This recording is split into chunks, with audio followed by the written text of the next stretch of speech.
Hello friends, അപ്പോൾ ഒരുപാട് പേര് ചോദിച്ചിട്ടുണ്ടായിരുന്നു കമന്റിൽ അത് എന്തുകൊണ്ടാണ് ഈ അപ്പിപ്പള്ളിയൂർ തൊട്ട് ഗോപാലപുരം വരെയുള്ള റോഡ് ടാർ ചെയ്യാത്തതെന്നുള്ളത്.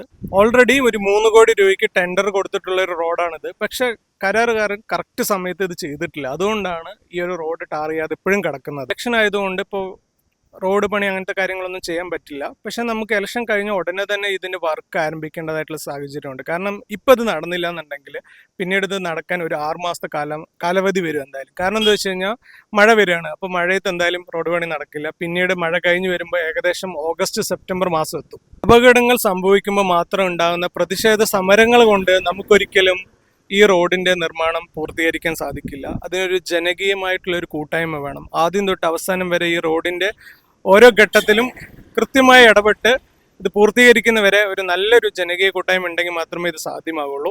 ഈ നശിച്ച റോഡ് കൊണ്ട് ജീവൻ പൊലിഞ്ഞ ആളുകളുടെ കുടുംബത്തിന് നഷ്ടപരിഹാരം ആ കരാറുകാരൻ്റെ നിന്ന് തന്നെ ഈടാക്കണം എന്നാണ് എനിക്ക് പറയാനുള്ളത്. കാരണം ഇനി ഒരിക്കലും കരാർ എടുത്തിട്ട് ഇതേപോലെ ദുരുപയോഗം ചെയ്യുന്ന കോൺട്രാക്ടർമാർ നമുക്ക് വേണ്ട. ഇറ്റ്സ് മീ കൊഴിഞ്ഞമ്പറക്കാരൻ സൈനിങ് ഓഫ്.